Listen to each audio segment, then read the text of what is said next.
Hello, I'm Benjamin Arena, and this is Nazaré Podcast.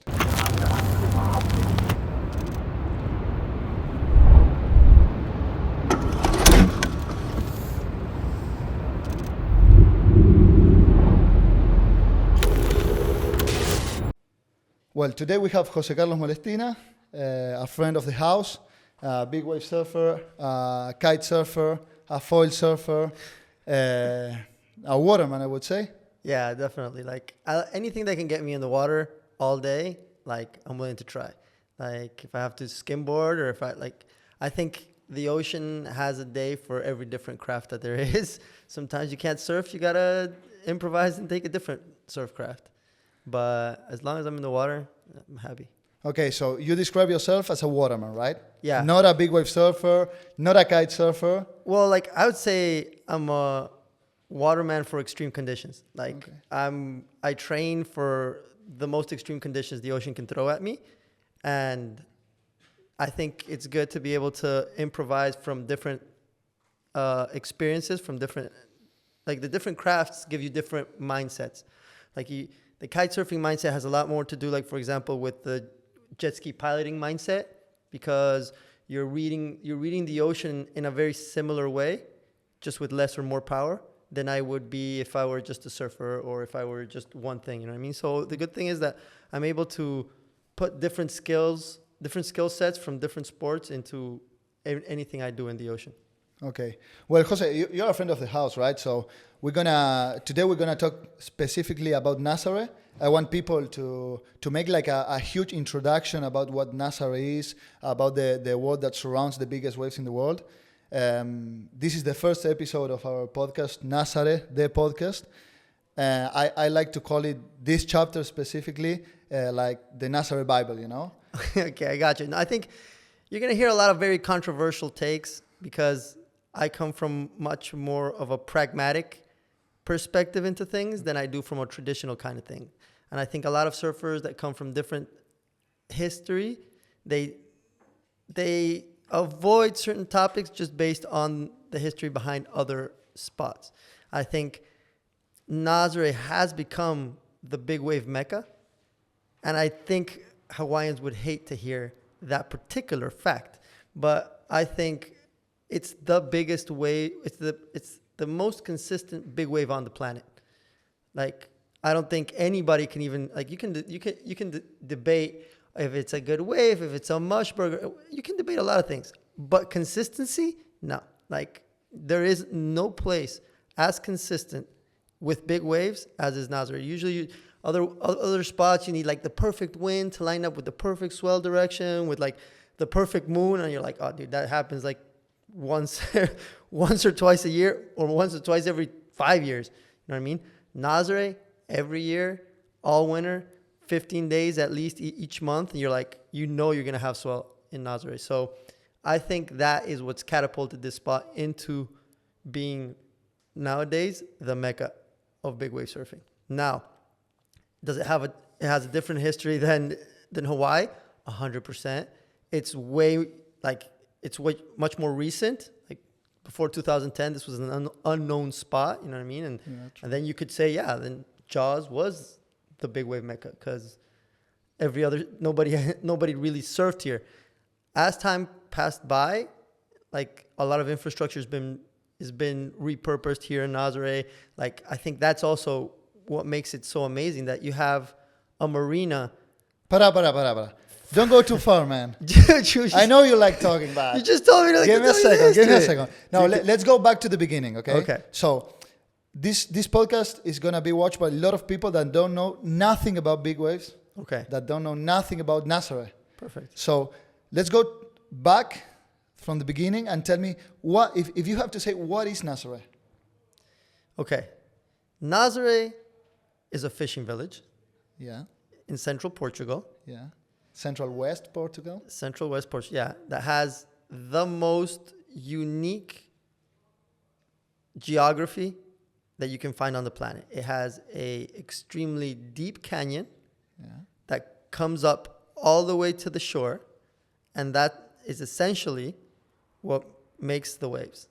And it makes the biggest waves is because huge Atlantic swells, like as they hit land, they lose energy. Yeah. Since you have a canyon and a super deep canyon, none of the energy dissipates before it hits the coast.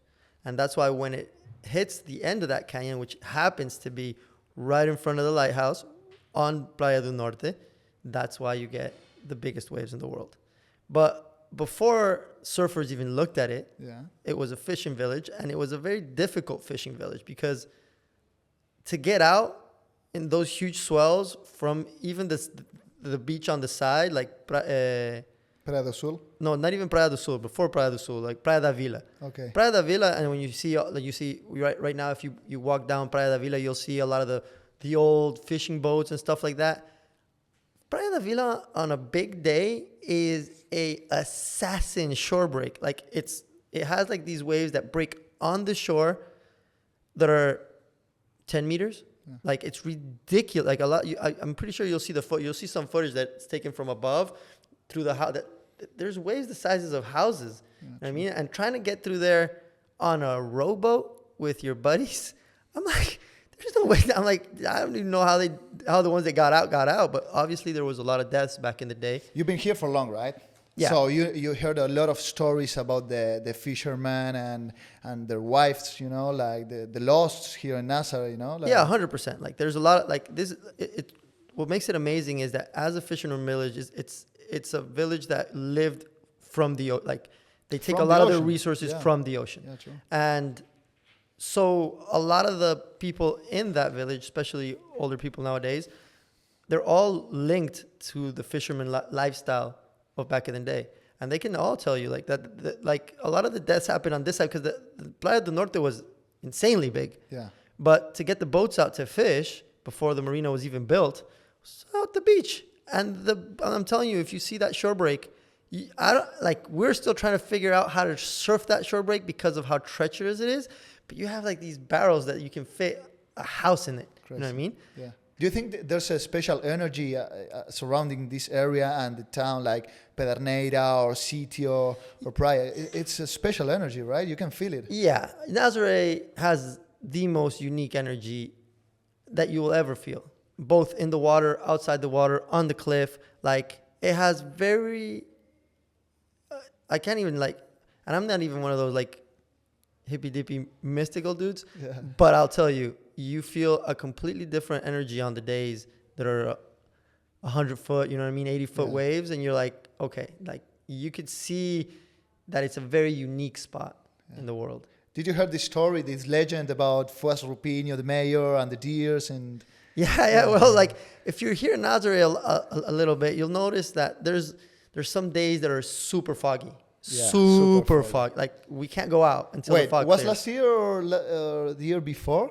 The day of the event, that everything was running, but you couldn't even see the ocean. No, you can't even see. We were all waiting for the on-call, you know, and nothing happened during 1 day, 2 days, I think. You can't see a meter ahead of you. Yeah, like foggy is real here. We've tried to go out on the skis and stuff like that, and the only way to navigate is, well, like on the ski you have like a little compass and maybe like where the sun is, like you can see where the sun is, but it's a whiteout that you only see like on the mountains when it's like snowy and you can't see anything. Yeah. So I could definitely relate to the legend of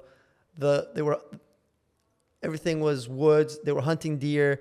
They were going full speed. The mayor. Yeah. Fuas Rupinho. No, and he was going full speed on a horse. Yeah. And they managed to stop right before the cliff, like one of those foggy days, and not go over. You know what I mean? And then because of the virgin of like, then you have like the whole religious aspect of it, which is also really interesting here in Nazaré. Yeah, the guy says that when he got to the cliff, he saw the Virgin Mary, and the horse stopped right on the line of the cliff. On the line of the cliff. And that's when he gets down off the horse, starts praying. And after that, they built, there's a small chapel there, right? Yeah. A chapel. And he also built the monastery, right? The Monasterio de Nuestro Santuario de Nazaré. The big one. Yeah. That you can see from anywhere in the ocean. Yeah. Well, in our channel, we have I don't know if you saw the short film telling the whole story and like some amazing shots. So you can check it here in our channel. So Let's continue. Well, we talk a little bit about the energy, you know, like about Nazare. But what do you think, besides this story of fishermen, but maybe you don't have it in different spots around the world, you know, it's completely different from all the other big wave spots around the world, right? Oh, 100%. Like I think it's the combination of factors that really, like, on the big days, especially in the water, I think it's the most unique energy I can feel anywhere in the world. You know what I mean? Like, it's really, really hard to describe, let alone like when you're surfing those size of waves and in that particular spot. And the different peaks in Nazare have a different vibe to it as well. And there are days that it just doesn't want to be ridden. It's pissed off. And there are days that you're like, oh, thank you. Like, it's like, you know what I mean?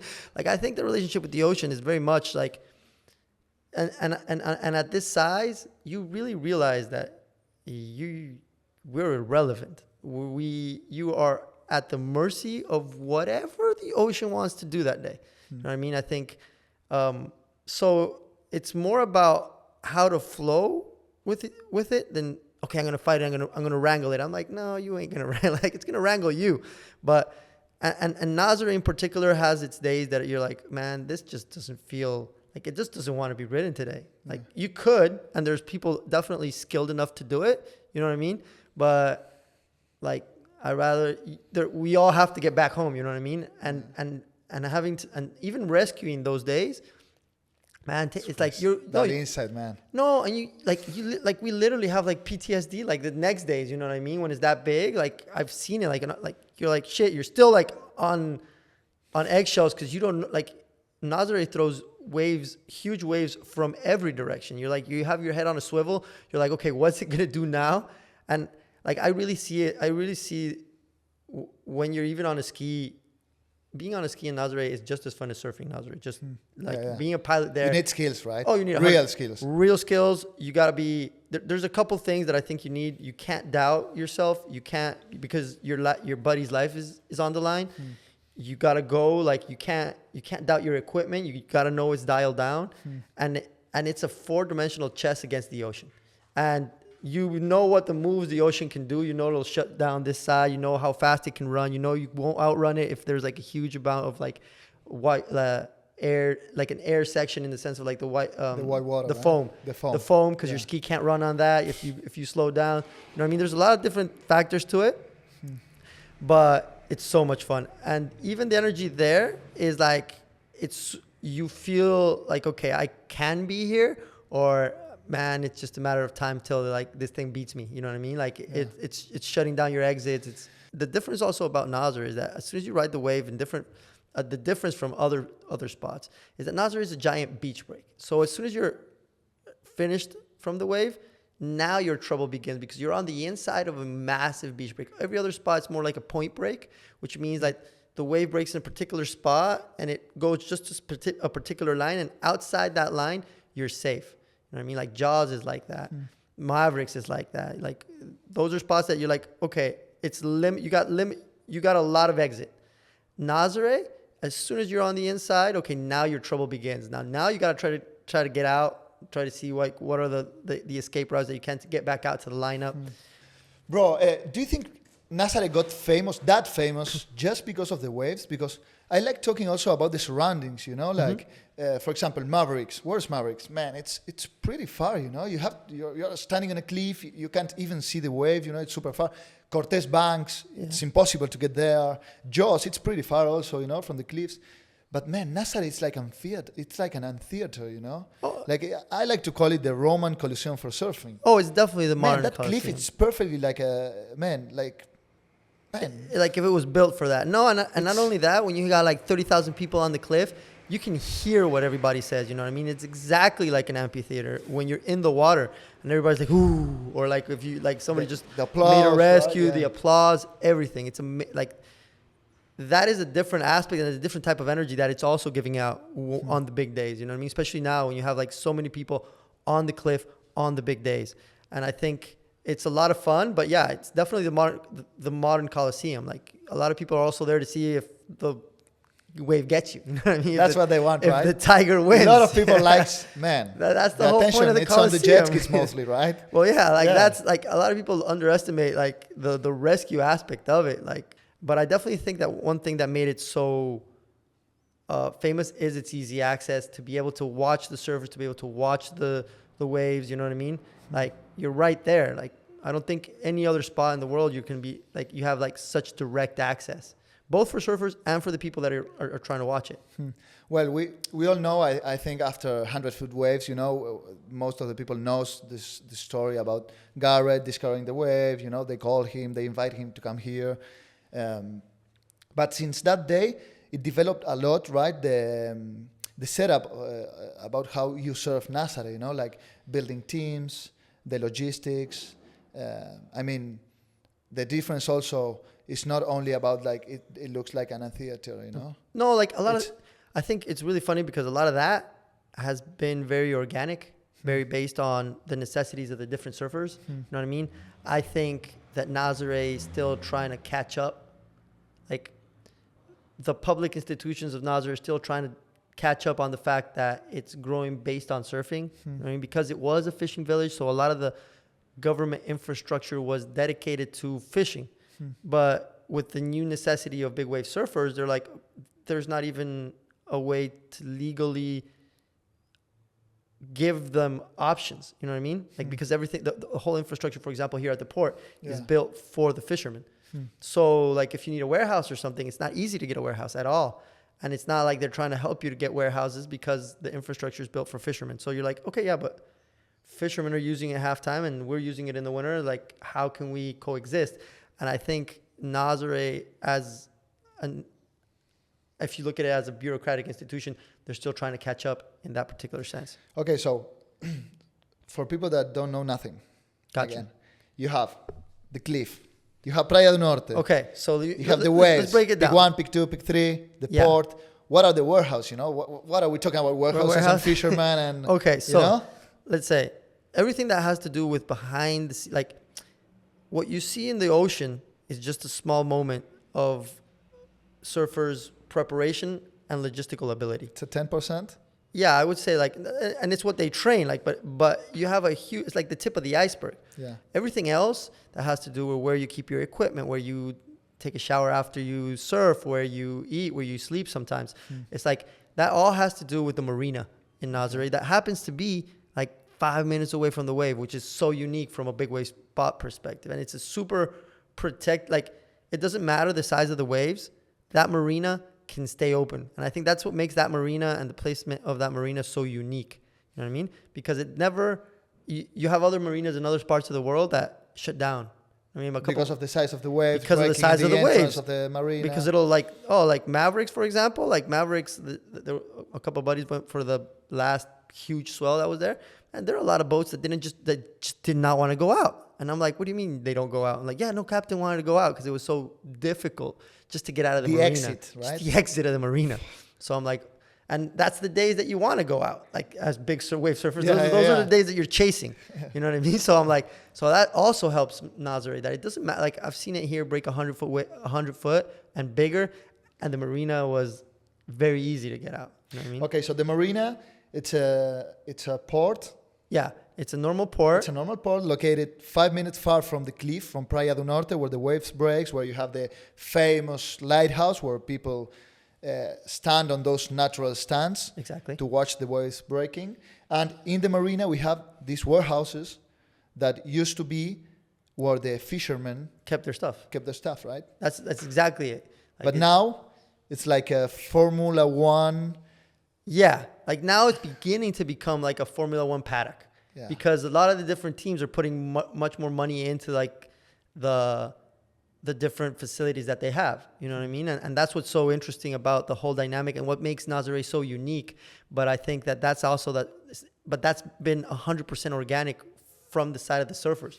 That has not come in any way, shape, or form in the help of like the city hall or anything at all. Like the surfers have been like from the surfers. They've been buying. For the surfers. They've been buying like the warehouses off fishermen or renting it off fishermen or and then they've been like, okay, now let's retrofit this into like whatever we need it to be.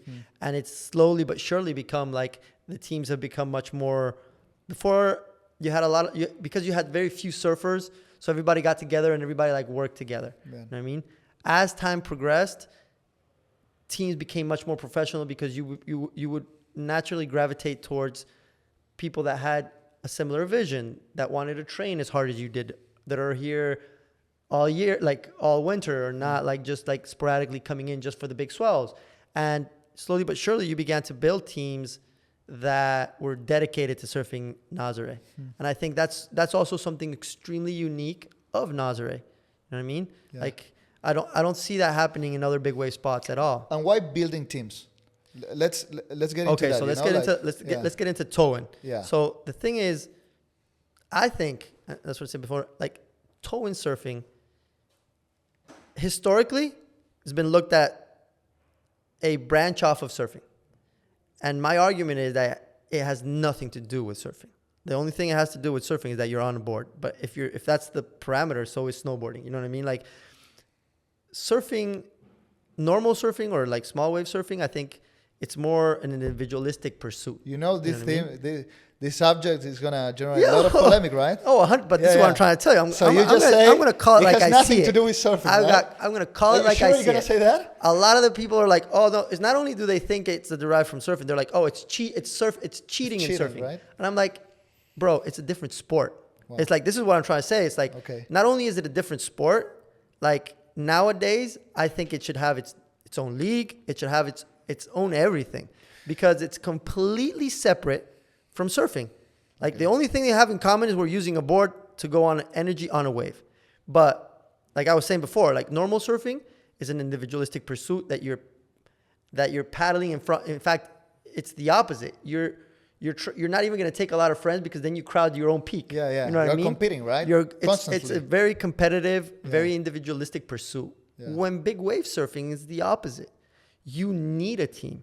You want an extra pair of eyes there with you just in case shit goes south. You know what I mean? Like you need that. Like you can't really, you can go at it alone, but your risk factor just goes up by a lot. You know what I mean? And you're paddling. You're not tow surfing. If you need tow surfing, you at least need another person, because you're not going to be driving your own ski. Yeah. So you at least need two.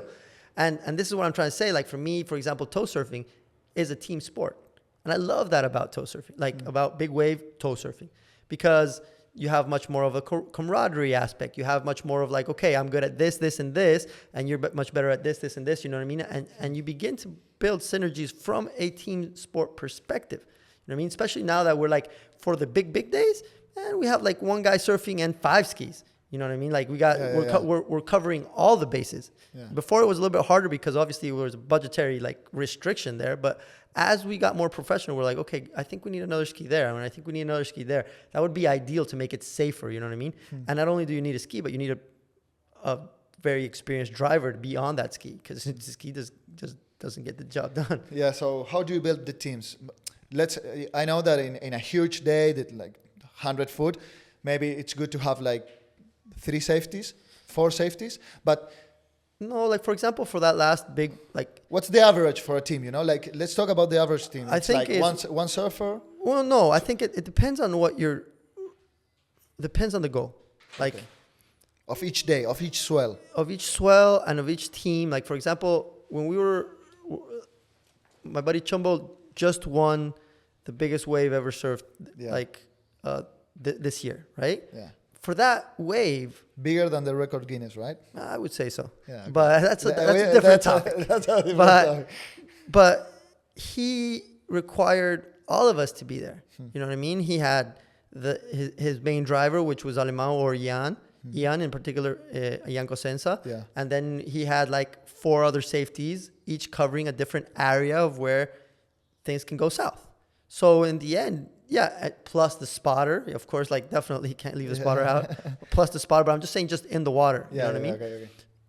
And it was a super windy day. It was 30 knots, like onshore, cross onshore. It was one of those days that I would have told them, bro, like let's not surf today, bro. Let's like it does warm. not. It doesn't look like it was like in the mid, like at the end of the season, middle, like super cold, and it was one of those days that you're like, okay, you can't make mistakes. You know what I mean? Like it was very sketchy to make any type of mistake, any other drivers. You know what I mean? So you needed more people there because if something failed, you needed people to be able to save to fix the mistake. You know what I mean? And it wasn't just the surfer, but for the surfer, he had 5 skis available.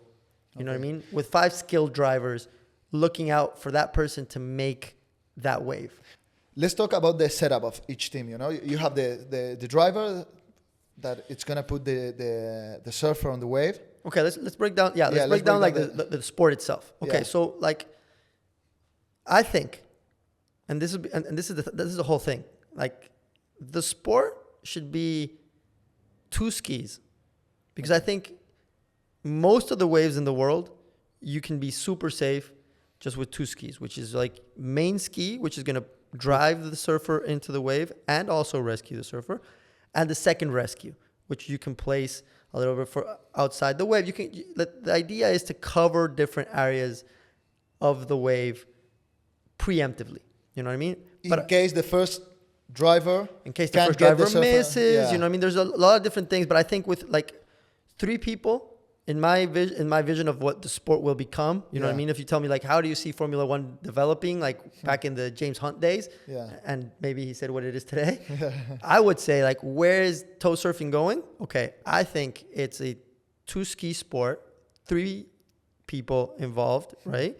Where you have, any of them can surf, but with that combination, you can really just surf any wave in the safest kind of way, in the sense of like that you won't leave too much wake for yourself. You won't, like, you allow other players to also catch waves. You know what I mean? And I think 2 very skilled pilots should be able to solve it. I mean, I don't think you want overkill, but 100-foot wave days are different, but most of the days, let's say it's 70 foot and under. You know what I mean?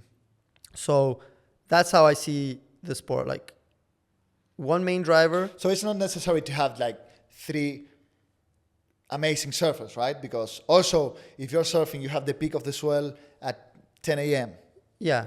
If everybody wants to be in the water, in the rope, that's a problem, right? No, it's definitely a problem. Like, I think, first of all, every pilot is a surfer, and every surfer everybody's is a surfer here, mostly. No, like, because what naturally happens is, like, if you don't know how to pilot, nobody wants to surf with you. Yeah. Like, because they want to catch waves. Like, that's tow surf. This is the thing. Tow surfing is this is why I'm saying, like, it's a team sport. It's a science, bro. No, but it's a team sport for sure. You know what I mean? Like, you have to collaborate. You have to get your buddy really good waves for your buddy to get you really good waves. You know what I mean? That's kind of like the spirit of tow surfing.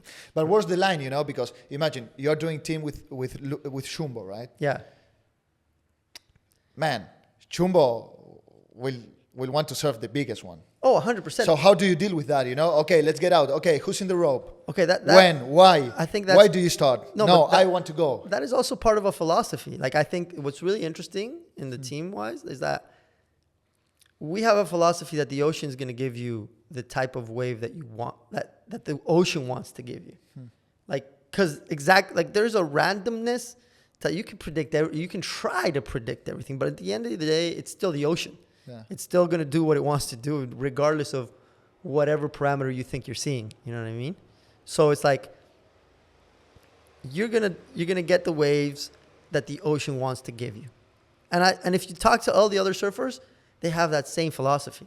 You know what I mean? Nobody's like, you're a bit hippy dippy. No, I'm telling you. I'm like, talk to Chumbo. Chumbo will tell you that, like, Chumbo's the first one. I'm like, bro, like, I think you should be like, because I'm a pragmatic chart kind of dude. I'm like, bro, I think like the best window is going to be between this time and this time. And he's like, bro, like, if the ocean wants to give me the biggest wave, it will give me the biggest wave. You know what I mean? Like that philosophy.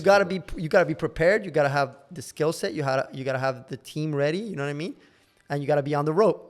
But besides that, it's like, it's just a matter of, there's a factor of luck here that it's undeniable.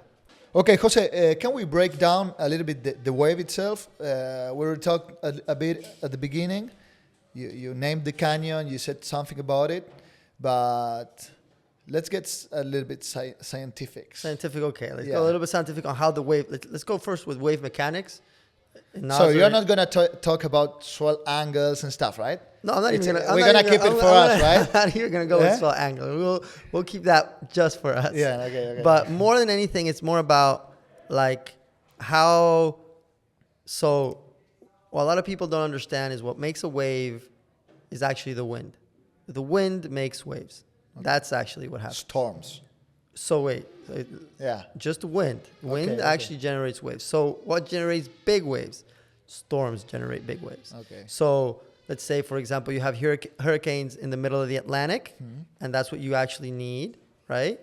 Because that will displace energy in the direction that you need it. Okay. So, like if you were to blow on top of a cup and you would see like the ripples to go, well, that's essentially what happens on a massive scale. Now, as those waves travel in the ocean and they encounter different types of obstacles, like huge land obstacles, their energy dissipates. So if you have a very big continental shelf, like for example, Brazil, the waves lose a lot of energy before they even get to the coastline. You know what I mean? That's usually what happens. It's what happens with Argentina, you know, and the that definitely Islas happens. Malvinas. 100%. That definitely happens with Argentina. That whole thing has a massive continental shelf. Yeah. So a lot of the storm energy gets dissipated onto that shelf before it hits the coast, which is a good thing for the people that live there, a bad thing for the big wave surfers. Yeah. You know what I mean? Like that's essentially how it works. So Nazare in particular has this huge canyon, this very deep canyon that doesn't dissipate that energy. Not only does it not dissipate that energy, it concentrates that energy. You know what I mean? Because it's like a funnel. So it funnels it until it reaches right in front of the lighthouse. The wall, right? Yeah. The canyon wall. Yeah. And then it's where it walls, like the energy just finds something that pushes it upwards. And that's how these huge waves are getting generated. Do you know how big is the canyon? If we talk about measures and stuff? Like what I heard, like depth-wise, like I heard a lot of different things. From 5,000 to 10,000 meters above, like below sea level. I've heard it's the second deepest canyon besides the Mariana Trench, you know what I mean, in the world. Okay. So it's a very unique geographical phenomenon. And that's why you have the waves right there and not anywhere else. And why it breaks right, like, and now when you're inside Playa del Norte, you have the different peaks. And it only breaks in those, it doesn't only break in those peaks, but generally breaks in those peaks, which you got like peak 0 that we call it. That's right in front of the lighthouse, like on the big days.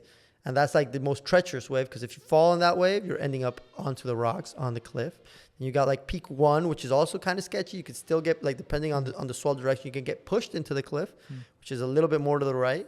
You got peak 2, which is like a way safer wave, to say the least, because at least if you're going to get pushed all the way to the beach, you're going to land on the beach and not on the rocks. You know what I mean? It's got less of a risk factor, but it's all about swell direction, because there's some days that the swell is pushing towards the canyon, and those days it's like your buddies are getting dragged underwater and they're going to pop up like next to the canyon, like that way. Yeah. And you really want to have to try to anticipate that, because you want them to pop up as relatively close to your ski without running them over as possible, so you can pick them up and go between the waves.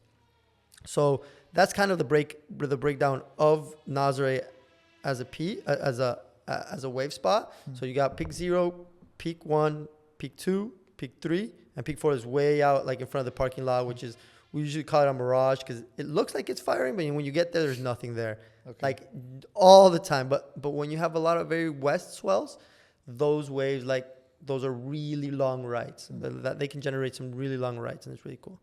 And then on the inside, like if you concentrate on the main, let's say main peak, which is peak 1 and peak 0, right? Peak 1 and peak 2. Yeah. There's one in between peak 1 and peak 2, which is peak 1.5. That it's an A-frame, right? It's an A-frame. It's a barreling right-hander, because predominantly the waves here are all towards the left.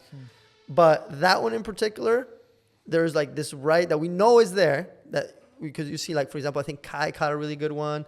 I caught a really good one there. You got a really good one. Yeah, like there's a couple really, like, but you're going towards the cliff. You know what I mean? Especially as a regular foot, you're like, oh, finally I get it right. But the view is crazy, right? You're facing the cliff. Oh yeah, you're headed towards the cliff. You gotta have 100% trust on your safety team, and that they'll get you like right after that wave, because it can get really ugly really fast. Wow. But that's like the 1.5 that we call. You didn't name Big Mama, right? Well, the elusive Big Mama is from behind peak zero. Like on the big days, like on the big days, on the 100-foot days, first off, the wave breaks like you see the lighthouse a kilometer away. Like that's how far it's break. Like you see it and you're like, oh, it's like a tiny little like, you use it as a reference. You know what I mean? So do you think Big Mama is safer than Peak Zero?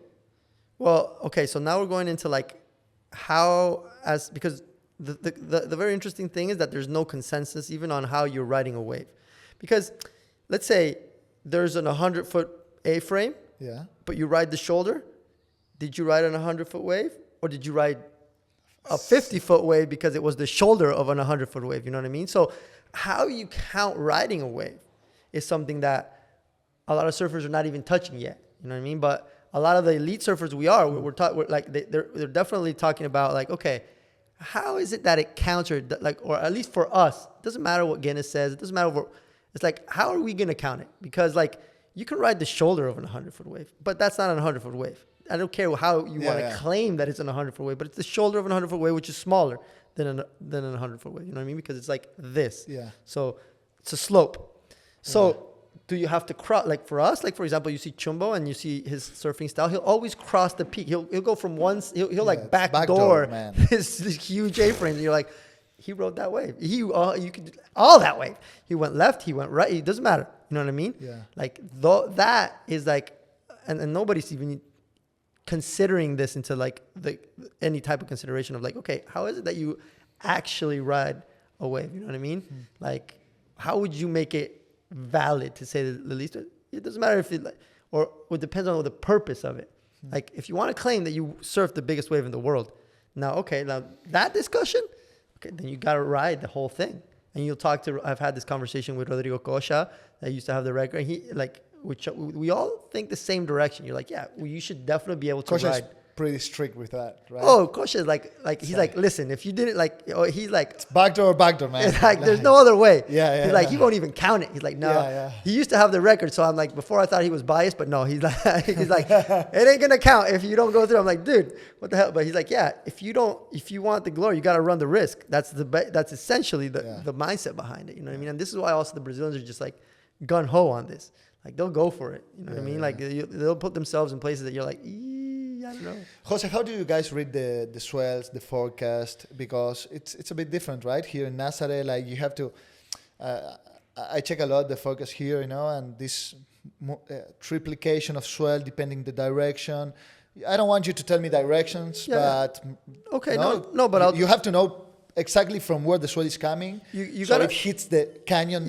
Straight. You got to understand how the canyon multiplies. Like this is what's very difficult about like all the different forecasting sites, you know what I mean, like a Surfline, is that they try to put their own value to how the canyon multiplies it, but I don't think they do a good job about it. You know what I mean? Like it's an algorithm. They probably read it once and they're like, yeah, it's kind of there, but it's never there. You know what I mean? Like I think I never saw in Surfline. It's saying like 100-foot waves. No. Not exactly. Even 60, not even 40. No, because right? Not only that, but if you go to the apps, you know what I mean, and especially like for example, now that we're talking about Surfline, like if you type in Nazare. Sorry guys. I'm like, we're gonna get kicked out now. Not gonna be able to access my Surfline tomorrow, but that's okay. Like, I got premium. So. So like if you look at the app, in Nazare in particular, it's a different color, and they tell you like once you go in, like it's a little asterisk next to like the thing, and when you read that, what that means is that they add what they believe is how it multiplies. Okay. Now I don't think they're correct at all. You know what I mean? For me, like how I read it with I try to read it with the cleanest buoys that I know are there. Like for example, I use Guincho's buoys, you know what I mean? Or I use the ones closer to Lisbon. Like I know, like I don't look at the Nazare forecast. I look at the Guincho forecast, for example, because it's very clean. So I know what that is going to translate to here. So like when Guincho says like, I don't know, 3 to 4 meters, like I know that's going to be here like 60 foot. You know what I mean? Like that's usually, and obviously it depends on the direction. Like if the direction what are you saying it's a cleanest buoy?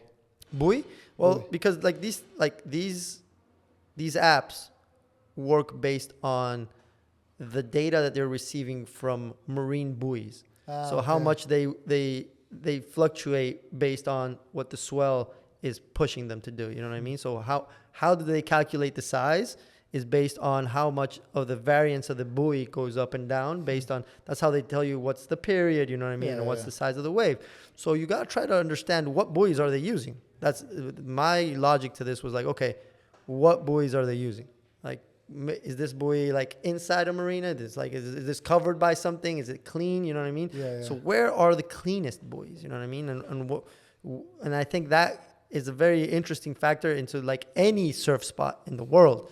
You got to understand what buoys they're using. 'Cause some buoys they have no maintenance. They like, I don't know what, like, you know what I mean? It's not easy. Like the job that they do is not an easy job to do. No, I know. It's gotten way better over time, and you don't even imagine back in the day, like the day that you just like, I think you had to call a weather service back in the States. I don't even know outside of the States how you did it. You know what I mean? You just had to go and see the ocean essentially.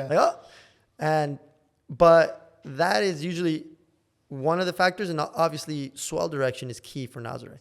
Like there are swell directions that even though the forecast says it's small, if it's in that range, it'll multiply it way more than it would in a different direction. You know what I mean? Like it would really get that multiplying effect from the canyon, and you will get a lot bigger waves than you expect. But because the swell direction is key, and that also like a lot of people are like, oh, I'm gonna go paddle out that day, and the swell starts building and building and building. They're like, okay.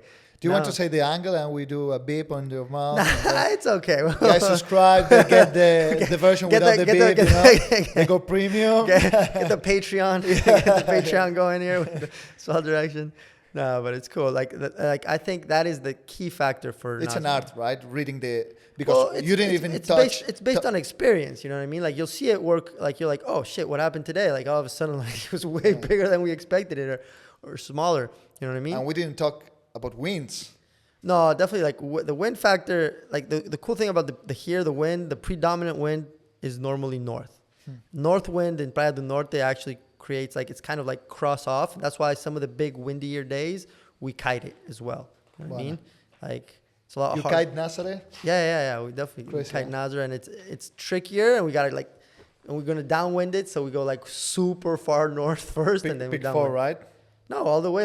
You can do it all the way to peak 2, because if you catch a wave with a kite with that wind direction on the inside of peak 1, then you're on the cliff. There's no way to get out of it. You know what I mean? That's the issue. Which we've thought about different ways to like getting through that problem, like maybe releasing the kite and getting rescued by the ski. But with my buddy James and with Chumbo as well, like it's been like we had some crazy thoughts about how to get the waves that we wanted to without dying. You know, he's like James Carew, are you talking about? Yeah, James Carew. 3 times world champion. Yeah, he's 3 times world champion. That guy's a legend. Huh? Yeah, he's surfing here in Nazare. He got some bombs. You know, he pushes it. Like he has got a much more of a different outlook on the waves and a way of surfing it, which is much more old school power surfing. Yeah. But I also think that as time progresses, he was going to bring a lot of the air game that he has from the strapless surfing into this sport, and it's Chumbo. Yeah. Be aware. I'm telling Chumbo, how old is James? James must be he's like mid-20s. Like he's still like super young. Man. Like and strong guy, and man. Willing power, I think James is the description of power surfing. Oh, 100%. And he's willing to push it to places that you're like, oh, that was sketchy. But he'll go like, he has that mindset. Because I think mindset is the key difference, I think, when I see different surfers here at Nazare. And I think the mindset is key.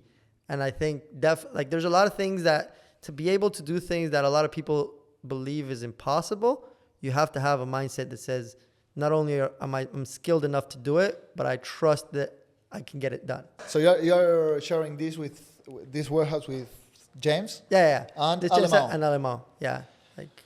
Which is it's a pretty good team, huh? Yeah, no, definitely solid. I think we have a big camaraderie. Like, it's also like that we're in different warehouses doesn't mean we're in different teams as well. In the sense, like, for example, we like Fink, for example, or Chumbo, they have the Red Bull warehouse, but we're always in the water together. You know what I mean? Or with Ian and Michelle, that they have the Yuki warehouse together, but we're all like, I think the camaraderie between, like, for example, what we call Equiperigo, is like, and then that's why, like, for the day that I described with Chumbo, we were all there. You know what I mean? We were all there for that purpose of helping Lucas, for example, or try to get, because Lucas is the best surfer that I think for specifically that particular wave that's willing to push it, that's willing to risk it, and that has the skill to ride. Or far. Oh, yeah, by far. No, and a lot of the waves that he rode that day, they were impossible waves to ride. Like, because of the wind. Do you remember the exact date of that swell? No. I was in the cliff. I have all the cliffs. Yeah, no, I don't remember the exact day. Crazy. Like, but the way there was only a few guys surfing. Yeah, no. Mainly. Yeah. Aleman and Lucas. Yeah. No? There was a battle for the Guinness World Record. That was definitely a battle day because the swell was so big, but the conditions were not there because the wind was just howling.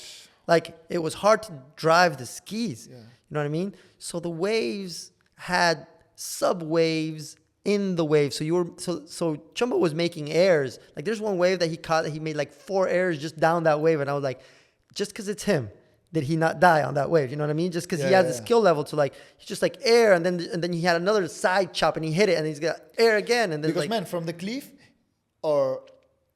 from the cliff you see those jumps and they look small, you know, like they don't look small, but you don't put into perspective the size of that jump, you know. Sometimes, man, I post my clips, you know, and I'm like, wait, man, this is a jump, but look, Chumbo is like 6'0", this is 6'0", 6'0", and maybe it's 5 meters jump, man. Jumps. Yeah, it's crazy. It's crazy, and like, we have a saying that everything looks easy from the cliff. Like, a lot of people are like, oh, why didn't you do this? I'm like, bro, it's impossible to do that. You know what I mean? It's like, man, I've been in the water in like proper days. Yeah. Then I go back, you know, I see my cliffs, and it's like, fuck, man, this is not the real size. It was like 10 times bigger, you know? Way bigger, 100%. Man, 100%. I can't imagine a 100-foot day, you know? No, those days are like rare, but like when there you see who knows how to really drive, you know what I mean? Like, there's a lot of different things that technique will help you develop there. And I think, for example, all the pilots here, like all the really good pilots, we all learned from Alemão. Like, Chumbo learned from Alemão. Alemão de Marecias, yeah. Is he the legend learned here? From Alemão. Driving-wise, I think... We have Garrett. Yeah, no. Surfing. No, 100%. I think Alemão, by far, is the best safety driver. But I think you got to separate it into different things. You know what I mean? Because, for example, Chumbo is the best performance driver. You know what I mean? Like, and what do I mean about... Why am I separating in that? Because for performance, it's inevitable that you need to sacrifice safety. You know what I mean? Like, there is no other way to go around it. Like, if you have to get back to the lineup as fast as possible, you're going to run risks that you would not normally run if you're trying to do the safest line. But because you're time constrained, because it's a contest, for example, you have to push the envelope and eliminate a little bit of the safety factor and perform. You know what I mean? And this is why I think Chumbo is the best performance driver. You know what I mean? And Alemão is the best safety driver. Like, if you want a safe experience, you go with Alemão. If you want a performance experience, you go with Chumbo. You know what I mean? It's completely stupid. Yeah. Like, but being they're both, in the back, it's two different stories. But they're both the best at what they do. You know what I mean? And I've tried to learn from both of them. You know what I mean? I've tried to learn what is it that Alemão is doing and what is it that Chumbo is doing. When do I want to risk it? When do I don't want to risk it? You know what I mean? As a driver, when is it worth it? And when it isn't worth it? You know what I mean? Chumbo's mindset is always worth it. His mindset is always on the go. It's like, you're always... He's pushing the limits. Pushing it. You're always pushing it. And I think that's really cool because it pushes whoever's around him to up their game. You know what I mean? That's really cool. You have to follow up. You have to you have to try to keep up. You got to try to keep up. Like, that's the reality of it. Yeah. And Alemão, on the other hand, has a much more nuanced perspective, much more experienced perspective. He'll tell you, like, listen, you got time. You know, don't pressure yourself. You know what I mean? Like, look for the openings. It's a completely different mindset. It's a completely different feel as well. You know what I mean? But they're both the best at what they do. But and you'll notice, performance-wise, there's nobody even pushing it in that direction. You know what I mean? It's only Chumbo. Yeah. I love watching them together. You know, like for me, they're two living legends. You know, like from different generations. You know, but at the same time, Alemão is like a kid. You know, like he has an amazing soul. You know? He's a frother. I love spending time with him. You know, and Lucas is so fun, always smiling. You know, like always good times. But man, I think those two guys are the best out there. Like, Yeah. combining them both, man, it's 100%. Like I think, and I think there's also like a third component, which is Ian in this particular sense. Ian Costes is also an extremly good driver, and he's got a really good vision as well. And there's a huge debate for us, and where does the biggest wave form in the canyon? You know what I mean? Because I hands down know that I've seen Lucas ride the biggest wave I've ever seen in my life, full stop. You know what I mean? The day of that the record was made, there's one wave that rolled by that was so massive in the amount of water that it was moving that visually it didn't look as big. Like from the perspectives of the cameras, it didn't look as tall as other waves might look, but it was coming from way deeper water. It was moving way more water. You know what I mean? From a size of a wave, I know that wave was bigger. The thing is also about perspective, right? Like, man, 100%. like as much water maybe doesn't look as steep.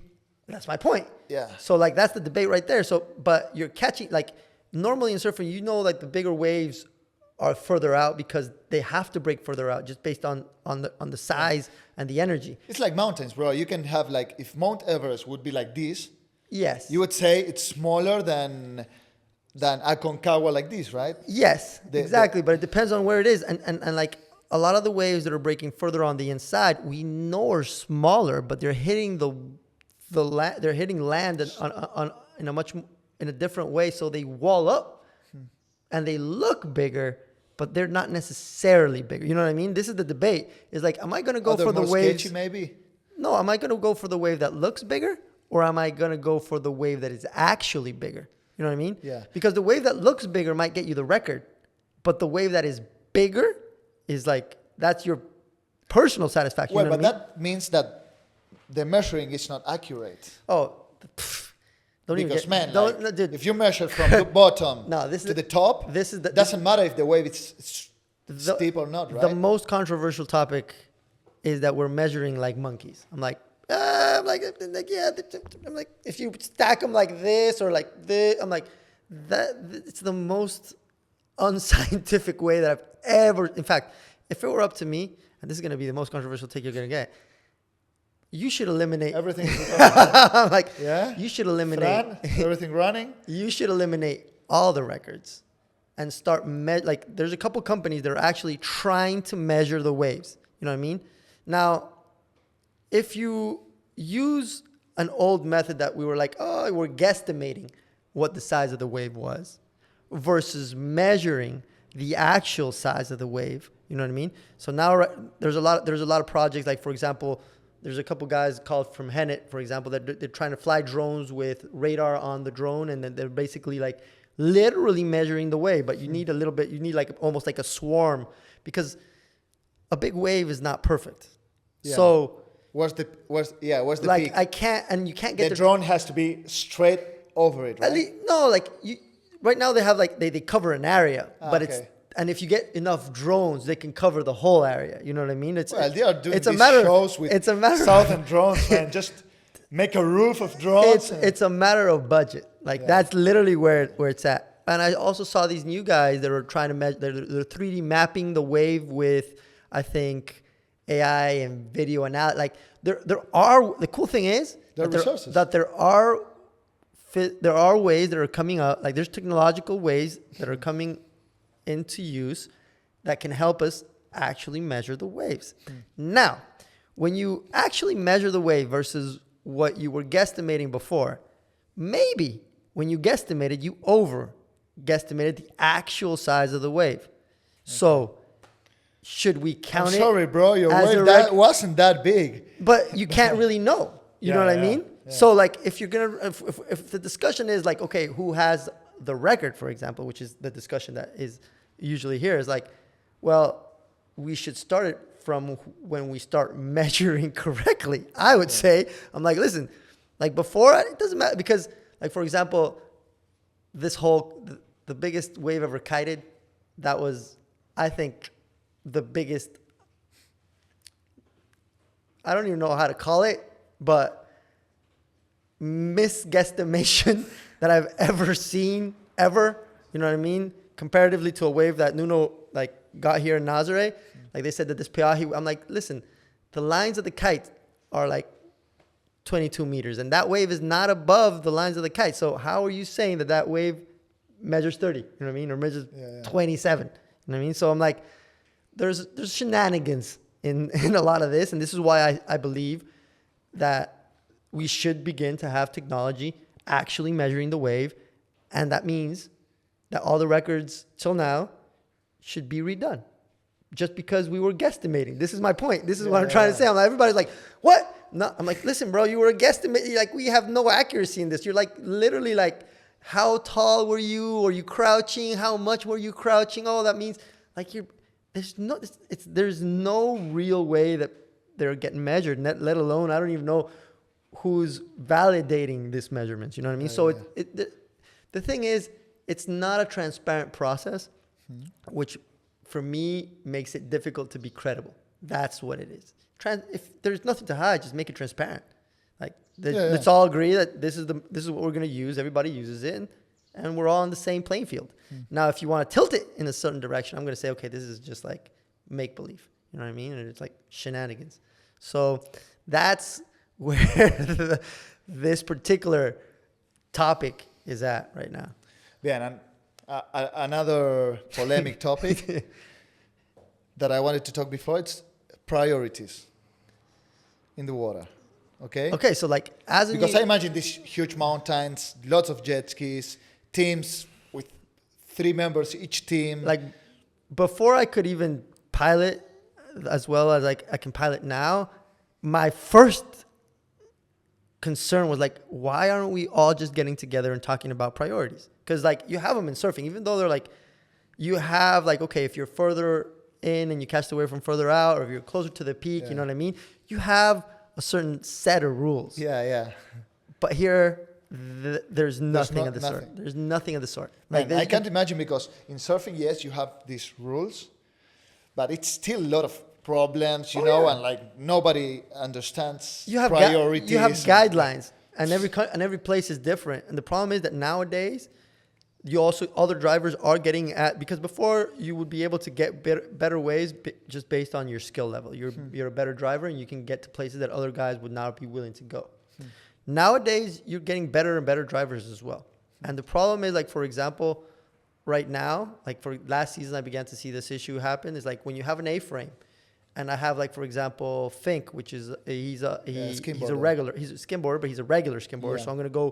So I'm trying to catch him. I'm trying to find him right-handing waves. You know what I mean? So when I go to an A-frame, I'm going to be on the left side of the wave. I'm going to be chasing it on the left side, and when it's going to peak, I'm going to cross over and let him go. I'm going to cross to the other. Like, this is the A-frame, right? And I'm going to be on this side of the wave, and when it stands up, I'm going to cross, and he's going to be able to go to the right. Okay. But the problem now is that you're having other drivers that are going to go left on the same wave. So you got one ski on the one side of the wave and the other ski on the other side of the wave. Yeah. And it's like, who has priority? Because I'm going to tow my guy right, and this guy's going to tow the other guy left. So you got to try not to crash between each other, as the surfers or the skis.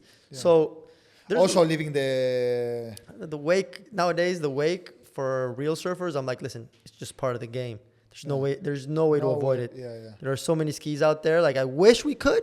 And as a driver, you consider that when you're placing your buddy. You're like, okay, man, there's going to be a wave that cleans the wakes out of the way. You know what I mean? But it's so difficult, especially nowadays. You got like every kind of skill set driver there. Like a lot of drivers in the lineup. You have the cameras in the inside. So that's why I'm like, as a surfer, and that's what like, and this comes from Chumbo. I'm like, bro, if you're thinking you're not going to go through chop in Nazare, don't surf Nazare. I'm like, it's just part of the game now. You know what I mean? It's part of the normal, like, okay, that's what you're going to have to try to know how to avoid. So there are no priorities in the lineup? Like, if you're already blatantly on the wave, you won't have people crossing it. Yeah. You know what I mean? And it also depends on what it is they're like. It depends on the drivers. It depends on, like, the good thing is that community. Doesn't depend also on who's in the rope, because I'm Benjamin. Yeah. I'm on the rope. I see Lucas. Yeah, no. Shumbo going for the wave. I'm like, It's actually he has priority. no. It's actually No. it's actually the driver. The driver is actually the one that really picks the waves. You know what I mean? Like he'll because you're the one that's actually driving to the different spots to get position and looking at what the other players are doing. You know what I mean? So the guy in the back, Chumbo, is a particular case because he'll drive from the back of the ski. He'll be like, he'll just direct you. He's like remote controlling from the back of the rope. But that's a very particular case. You know what I mean? Everybody else is usually the driver that's going to pick the wave. And yeah, like if you're blatantly on the wave and like, the good thing is that since it's a small community, you know all the other drivers. So like there is an amount of respect. Like, okay, now he's on it. I'll just go to the one behind it. He's got a better position. You know what I mean? It's more also like what type of driving you want to do. You know what I mean? You can go safe. You can like if you're running late to the waves, you're an inexperienced driver, and that's gonna put your guy in the rope in danger, and it's gonna put the people that are well positioned in danger as well. You know what I mean? You have guys that are trying to chase a wave down from behind. I'm like, that's not gonna happen. Doesn't matter. It's like you got a lot of horsepower in your fingertips, but waves are going fast. But the waves are still going faster, and you're like it's just physics. You know what I mean? But there's priority, man. You can talk to like 5 drivers, and the 5 drivers here are gonna tell you a completely different perspective, and that's the problem. You know what I mean? But you do have more of I know this like a personal relationship kind of thing, and you're like, okay, man, it's like we're not gonna push it. We got another wave right behind it, or you're gonna look for a different. Like at me as a driver, I'll be like, I'll try to push a driver into a wave so they catch the shittier wave, and I'll just go for the one behind it. You know what I mean? But that's about it. You know what I mean? Like you have like it's more of a mind game chess kind of thing that you're playing against other drivers. Man. Jose, let's talk a bit more about safety. Are there any protocols you guys developed for rescuing and these windows? You know, I talk a bit with Alamao about the windows you have, the time windows you have between waves, you know, and so like I think we're always consistently evolving based on like what happens to us in the water. You know what I mean? I think especially here in particular, we have been able to develop certain protocols between our team that like, okay, like this has been working better than this, or like this really helps us get to your buddy faster. You know what I mean? Like watch him surf from the top of the wave. You also don't leave a wake for the wave behind, which is amazing. You know what I mean? For the other surfers as well. Like you have to try to think of everything you build in a 360, not only just like for your team, but for all the other teams as well. Because there's other teams that put a second safety like behind the wave, and you're like, bro, like he's destroying even the possibility of catching the one behind it. You know what I mean? Yeah. Not only by the wake, by just like every single aspect of it. So that's what we're trying to also like avoid. But safety wise, yeah, the ocean is going to tell you a lot of like what you're going to be allowed to do based on like what the size of the period is. It's going to give you how much time you got, but you've got to try to always be as close as possible to your guy when he comes out as you can, because sometimes you might not think you need seconds, but he gets caught somewhere, or like his board, like you always going to need more time. How do you know when he falls? Oh, the good thing about when he falls is that's what you need the spotter for. Like the spotter will tell you through the radio. He's like, okay, man down, and then you'll kind of guesstimate where he fell and try to wait. And the protocol there is actually the opposite, because you got to wait as close to the wave as possible for him to give him time to pop up, pick him up. Because if he pops up and you're in front of him, you can't get him. You know, you can't. There's no going backwards. You know what I mean? Like, so you have to like wait for him to pop up. You have like as close as possible as you can get time from the back of the wave, pick him up and go.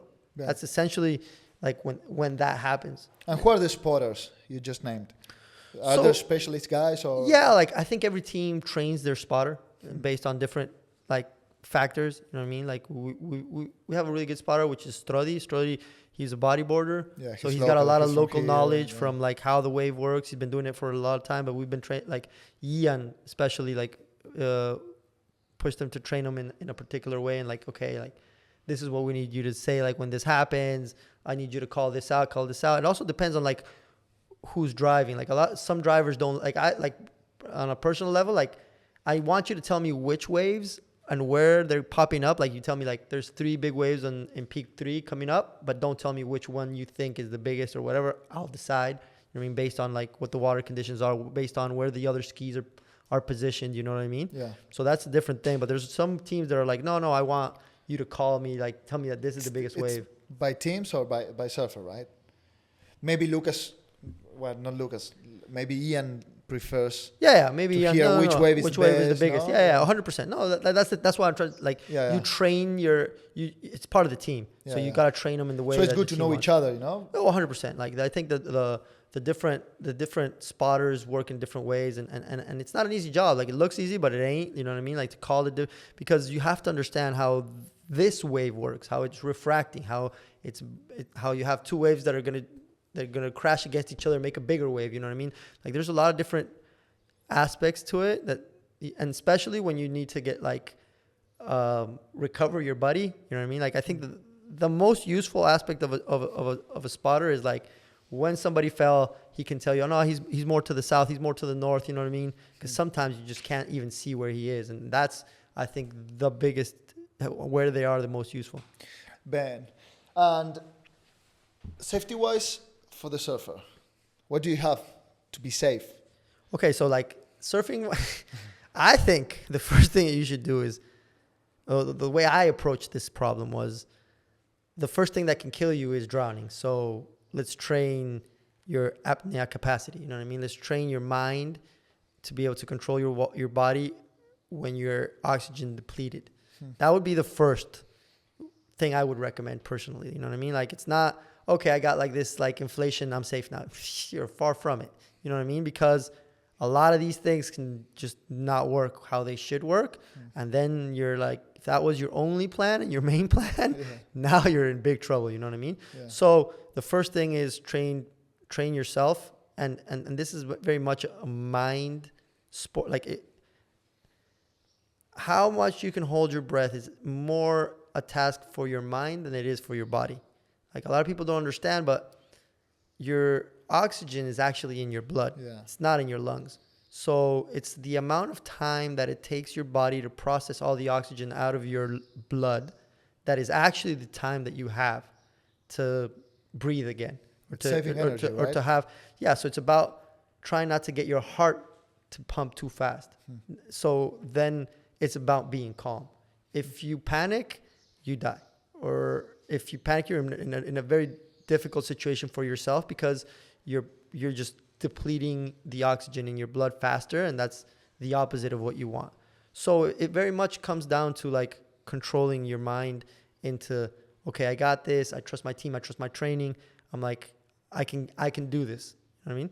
So after that, after like first train your mind, then you have, we have flotation, which is like an impact vest, which is usually made by, there's a couple companies that make some really good impact vests. Like, they're like half suits all the way to here.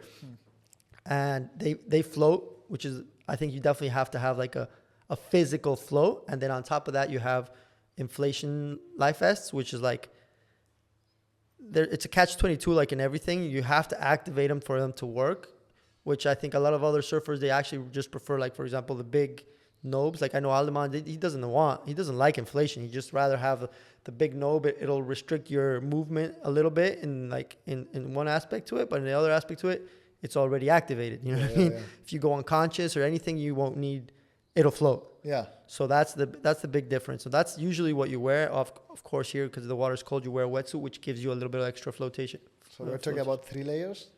So you're basically, you're essentially talking about 3 layers. 3 layers, and that's... Plus boots. Plus no, just the boots. Booties for sure. Like hoodie. Booties for sure. I don't like hoodies because it gives the ocean somewhere to grab onto. And I've seen and you'll see one of the cases like of Antonio Silva, like he got his whole wetsuit ripped off because he had like a little hood way back in the day. Like, he had like a really bad wipeout under peak 1. It's like, and he came out naked. Like, he almost lost like flotation, everything. He was like, it was serious. It was like the closest, like, you'll see. He ended up on the other side of the cliff, right? No. That's a different wipeout? No. That's the one. He ended, like, there was one side wave that pushed him enough into the channel that he was actually safe, but it was way like in the beginning. But I think that's one of the worst wipeouts that anybody's ever seen. He has a really good story, like telling this telling his experience on that. I think on Fuel TV or one of those. Man, crazy things happen here, no? We have Well, Antonio Silva, Andrew Cody. Yeah. He ended up really close to the rocks. Yeah, like the thing is like... Alex Botelho. They're very extreme situations. Maya Gabeira. Yeah. No, like you have to understand, like you are running a risk with your life. There's no way or buts about it. You can mitigate risk, but risk is there. And it's a lot of risk. Like this is what I say is like, the ocean is relentless. It doesn't care what you are, who you are, what you do, what you don't do. It's going to do what it does.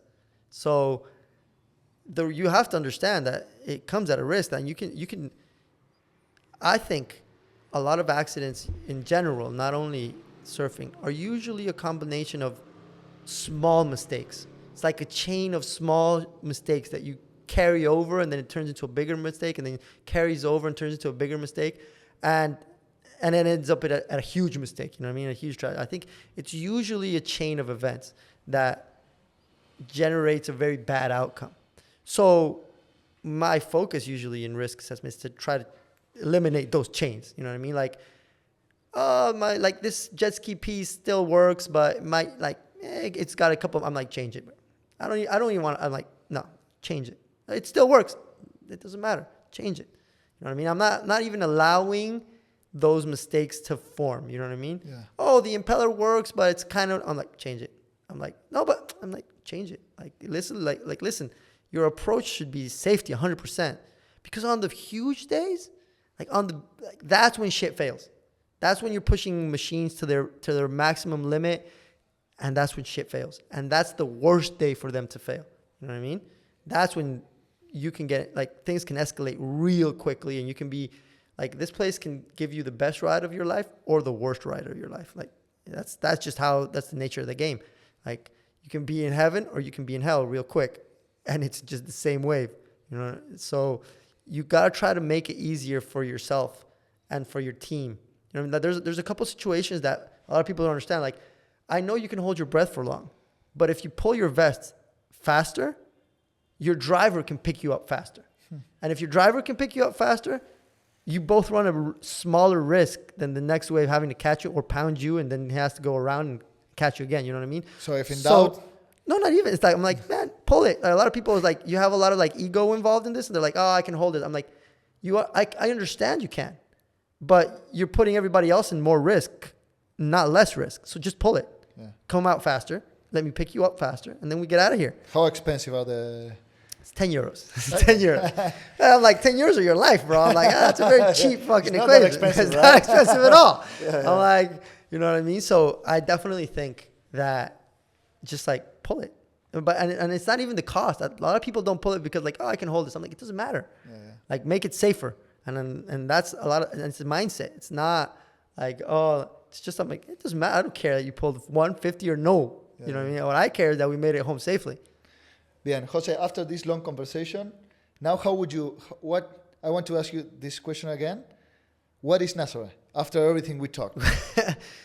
Nazare is the greatest trip you can have on, like, it's the biggest it's the biggest natural high that I could describe. You know what I mean? Like, and all the elements of it make it special. The fact that you have to do it with a team, the fact that you have to trust your buddies, the fact that your buddies have to trust you, the fact that you have to train to not let your buddies down, the fact that all those small factors make up what an amazing ride it is, those like 30 seconds of a huge wave that you're catching. You know what I mean? Yeah. And if you have to tell somebody why they should come to watch this amazing phenomenon?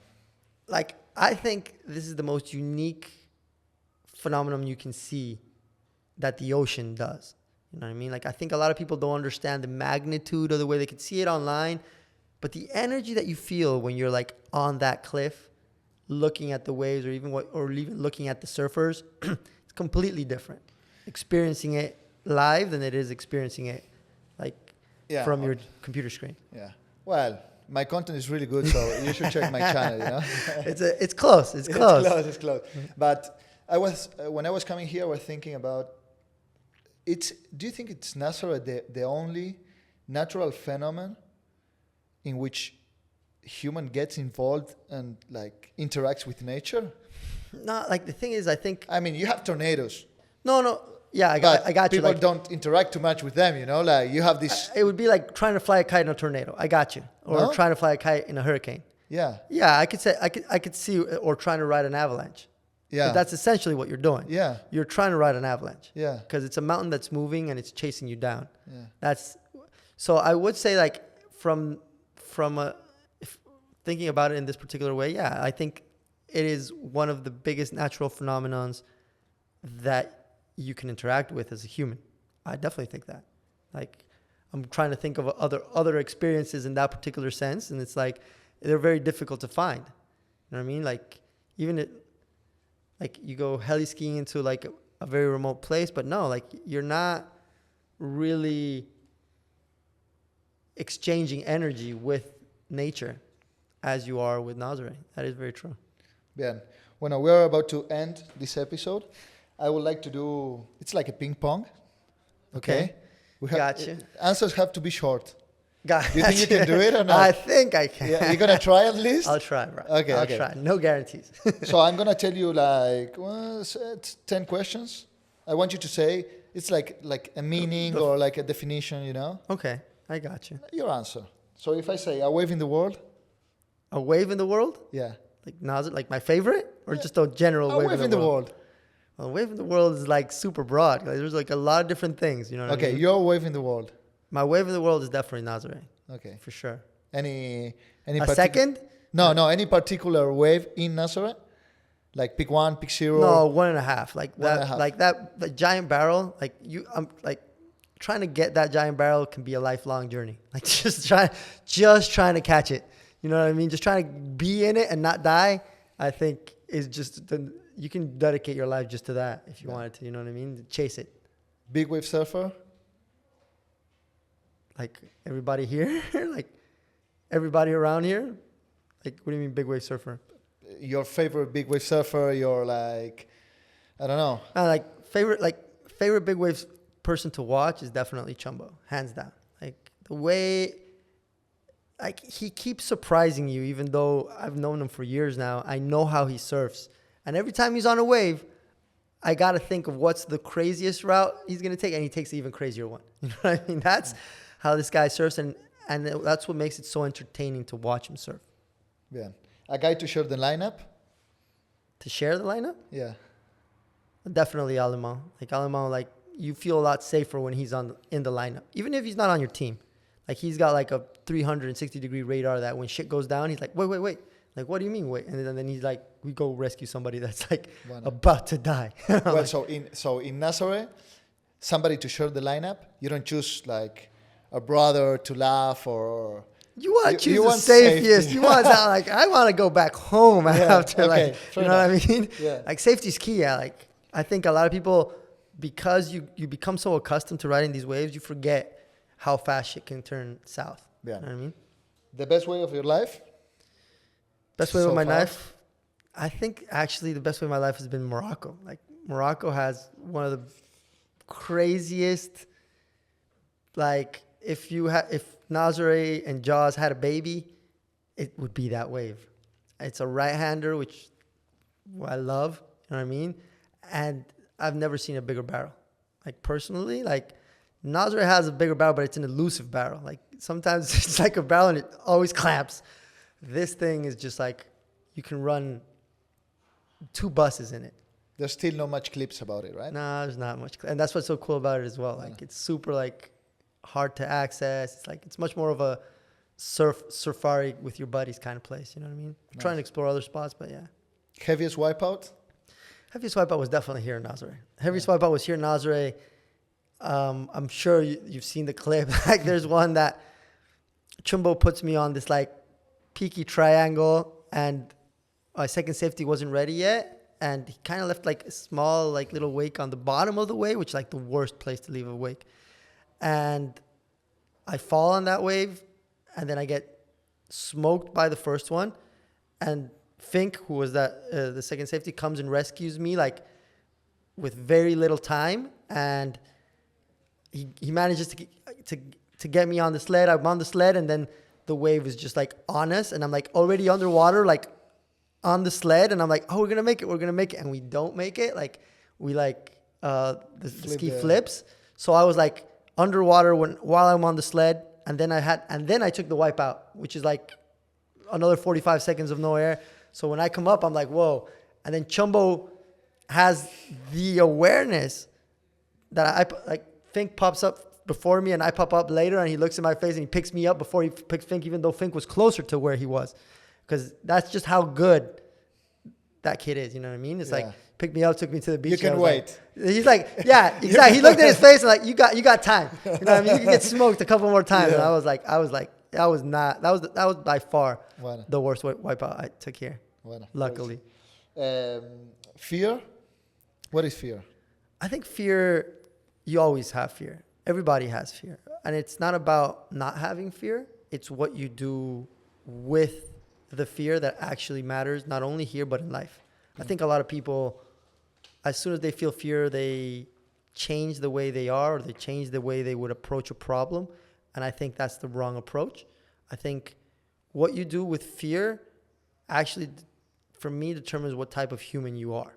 You know what I mean? Like, it's not about not feeling fear. It's about feeling fear and knowing how to channel it, not letting it stop you from doing what you have to do. I think that's what fear is to me. And here you feel fear all the time. Like, there's no way you can't. Like, there's some situations that you're looking at it and you're like, this is nuts. Like, there's some ways that you're like, this is insane. And then you go and you do what you have to do. You know what I mean? Man. Death? It's a part of life. Like, I think if it's your day, it's your day. It doesn't matter what you're doing. I think that's the one thing I 100% live by. Like, I know that if it's my day, I could be on my bed. It doesn't matter. Like, I've seen enough situations of people just randomly getting hit by whatever, a tree, while they're walking down the street. And I think, or like there was this case of this girl in Mentawais recently that got like speared through the chest by a swordfish while waiting for a wave. I'm like, that is the randomest thing in the world. Because I've been in that break for a ton of times. That was crazy, man. It's nuts. I couldn't believe it. But if it's your day, like, it doesn't matter. If it's your day, it's your day. But the cool thing about the fact that if it's not your day, you won't die. That means you can get away with a lot. The only thing is that you don't know what it is, what day it is. But if it's not your day, you can push it. That's literally how I live. That's just life. Well, that's what makes everything fun. You know what I mean? Enjoy it while you have it. I think people forget about that aspect, that it can end. Yeah. Surfing? Surfing, it's about freedom. Like, I think surfing, and it's also like, I have a much better time surfing with my buddies than I do surfing alone. Like, I've done all of them. I train all the time, you know what I mean? I think surfing, it has a lot of different elements. Being in the ocean is already like massively satisfying. But I think it's not only freedom, but having people that you enjoy the time with is also key. Yeah, Nazare? Nazare is just the wildest ride you can ever have. Perfect. Bien. Last thing. Now I have 10 words. I want you to do like a Wikipedia or like dictionary definition. Short. I got you. Okay? Because it has to be like one line. Okay. One line to define that word. Yeah. Got you. Nazare Canyon. Like eighth wonder of the world. Yeah. Jet ski. Like the funnest tool you can ever have. Lighthouse. A good point of reference of where you are. Yeah. Sled. Like that. It's actually the target that you have to hit both with when you're on this jet ski and when you're on the water, because you got to hit the second handle of that thing with your hand with everything going on at the same time. I'm like, that's your target. Like, hit it no matter what. Bien. Inflation vest. Like, it's changed the game in the sense of safety. Bien. Tow partner. It's like your brother. Safety. You got to analyze and break down all the different variables. Spotter. He's there to help you find what you can't find. Toe board. And it's your tool, and it's also your worst enemy. Like if you get hit by that thing, that's like my nightmare scenario is getting hit by my own board. Like everything else, like it's fun and games, but if you're hit by like a 9-kilo board at that speed, that shit can go real south real fast. Yeah. And the last, warehouse. And like warehouse, like I would say like the equivalent would be like the bonfire spot, like where you get together with your friends after the adventure to tell the stories of the adventure. You know what I mean? It's more like something like that. You know what I mean? It's like somewhere you can chill and have fun and prepare yourself. Yeah. Bueno, Jose, that's all. Thanks for being here with us. Thank First you, chapter bro. of Nazaré the podcast. Awesome. How was your experience, bro? Dude, it was a lot of fun, man. Thank you for making it happen, and definitely want to do this more often. You're gonna come for a different chapter. Bro. Where we're gonna talk about your life, right? We can talk about anything. Clearly, there's no boundaries. Yeah. Next chapter, I think we're gonna be talking with Alemão. Cool. I want to talk with him a lot about safety, but I want to analyze some swells, you know. So would you recommend us, which swell would you recommend us to analyze with Nazare? Maybe October 2020? Do you remember that swell? Yeah, no, like obviously I would, yeah, definitely. If you can get the data on the swell that the record was broken, I think it was October 25th, 3 years ago or 4 years ago. I think that would be the best case study because it's like the biggest swell and the cleanest swell I've ever seen. I mean, because I've seen waves at that size, but never with no wind or with like slight offshore wind. I'm like, it's magical, and no fog. It's like those like it's consistent, but those conditions are consistent. Like I've not seen them ever again. Yeah. Bueno, guys, thank you. Thank you for crew. watching. Tell them to subscribe, to watch our channel, to be part of the trip. Like and subscribe, and thumbs up. Don't you you don't have the monetization on as well? If any donate, you know what I mean? Yeah. All of it. Thank you, guys. Thanks, guys.